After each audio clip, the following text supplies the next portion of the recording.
Very good evening to all of you. This is Dr. Saurav from Department of General Surgery, RIMS Ranchi.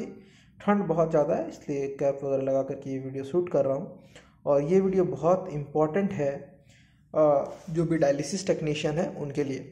क्यों ये important है? जब भी आप वेन का कैनुलाइजेशन करते हैं, चाहे वो फ्यूमोरल वेन हो चाहे सबक्लेवियन वेन हो, फॉर टेम्पोररी डायलिसिस जो कि हॉस्पिटल सेटअप में बहुत देखने के लिए मिलता है, तो सबसे बड़ी गलती क्या होती है कि जब आप उसका डायलिसिस ख़त्म हो जाता है, अब आपको लगता है कि नेक्स्ट डायलिसिस की ज़रूरत नहीं है, आप कैनुला को निकालते हो और फिर वहाँ से ब्लीडिंग होना स्टार्ट होता है। ठीक है, और उसके बाद आप उसे 5 मिनट तक प्रेस करते हो, फिर देख रहे हो ब्लड बंद नहीं हो रहा है तो ट्रेनेक्सा पे ट्रेनेक्सा देते हैं।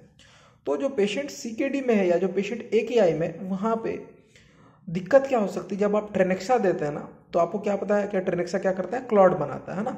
बेसिकली ये ब्लड को कोगुलेट करता है, तो ये क्या बनाएगा? क्लॉट बनाएगा।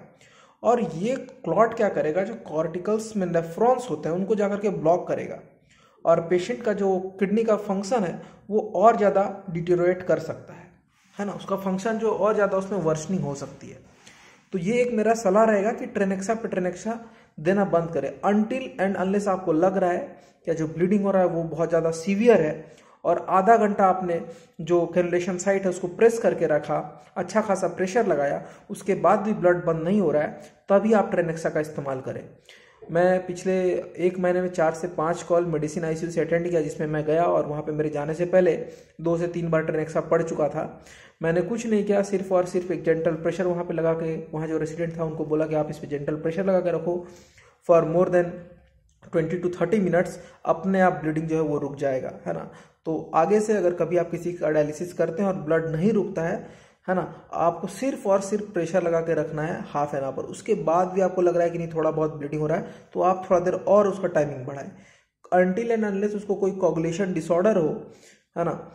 उसी कंडीशन में होता है कि ब्लीडिंग नहीं रुकता है। नहीं तो bleeding more than 90% of case में ब्लीडिंग रुक जाता है, तो वहाँ पे ट्रेनेक्सा की जरूरत नहीं है। आप ट्रेनेक्सा देकर के पेशेंट का टेम्पोररी तो ब्लीडिंग रोक दीजिएगा, लेकिन लॉन्ग टर्म में जो उसका सीकेडी है या फिर जो एकेआई है और उसका ज़्यादा वर्सनिंग हो जाएगा। तो जो भी डायलिसिस टेक्नीशियन इस वीडियो को देख रहे हैं, आगे से इस चीज़ पर ध्यान दें। क्यों हो जाएगा? क्योंकि ट्रेनेक्सा क्या करता है? क्लॉट बनाता है। तो जब भी कॉर्टिकल्स जो हमारा नेफ्रॉन्स है, कॉर्टिकल्स में जो मेडुला में जो नेफ्रॉन्स है, वहाँ पे अगर कोई क्लॉट बन जाता है तो क्या होगा? उसका फंक्शन जो है वो गड़बड़ हो जाएगा। क्यों? क्योंकि उसका जो ब्लड सप्लाई है वो कट ऑफ हो जाएगा। ठीक है, तो आगे से ये चीज़ ध्यान रखना है, ट्रेनेक्सा तुरंत ब्लीडिंग रोकने के लिए नहीं देना है, खास करके जहाँ पर कि आप पेशेंट का डायलिसिस कर रहे हैं और तुरंत आपने कैनुला निकाला है, वहाँ पर ब्लीडिंग हो रहा है। आप वहाँ पर जेंटल प्रेशर लगाइए for more than 20 to 30 minutes, तो जो ब्लीडिंग है वो खुद ब खुद रुक जाएगा। Thank you and have a great day ahead.